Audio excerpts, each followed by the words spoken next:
Assalamualaikum warahmatullahi wabarakatuh. Nama saya Sintia Nur Azizah, NIM 1814287. Di sini saya akan menjawab tugas dari mata kuliah Manajemen Pengawasan Bank dan Lembaga Keuangan Syariah. Untuk yang pertama itu adalah menjelaskan 6 jalur prinsip dan metode dasar dalam pengawasan bank.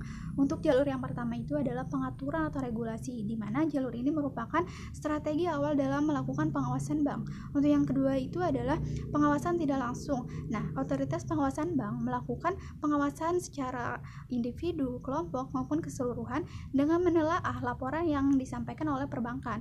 Untuk yang ketiga itu adalah pengawasan langsung. Nah, otoritas pengawasan bank melakukan pengawasan secara langsung dengan melihat data atau dokumen dari suatu perbankan.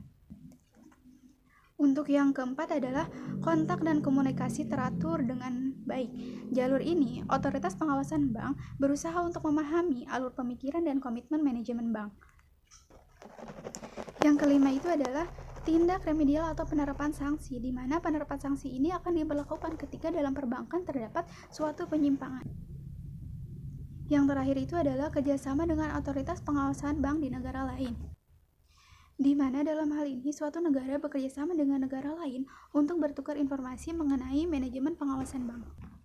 Yang selanjutnya itu adalah prinsip operasional lembaga keuangan syariah, di mana prinsip operasional lembaga keuangan syariah itu ada 4. Yang pertama keadilan, yang kedua kemitraan, yang ketiga transparansi, dan yang keempat adalah universal. Untuk keadilan itu yaitu berbagi keuntungan atas dasar penjualan yang sebenarnya berdasarkan kontribusi dan resiko masing-masing pihak.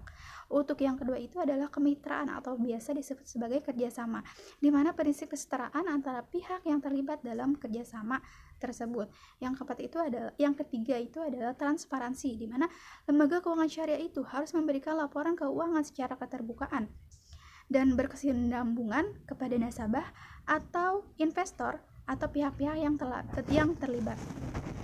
Untuk yang terakhir itu adalah universal, tidak membedakan suku, ras, dan agama. Jadi, lembaga keuangan syariah itu memberikan layanan kepada selain muslim, tapi dengan syarat layanannya itu sesuai dengan prinsip syariah. Untuk soal yang terakhir itu adalah ciri manajemen sebuah bank atau perusahaan itu buruk.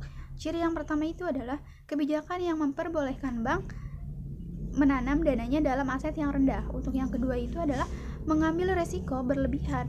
Untuk yang ketiga, kontrol internal audit yang tidak berfungsi. Untuk yang keempat, penilaian aset tidak realistis. Untuk yang kelima adalah termasuk dalam melakukan klasifikasi kualitas pembiayaan serta tidak transparansi, artinya tidak adanya keterbukaan. Cukup sekian dari saya. Wassalamualaikum warahmatullahi wabarakatuh.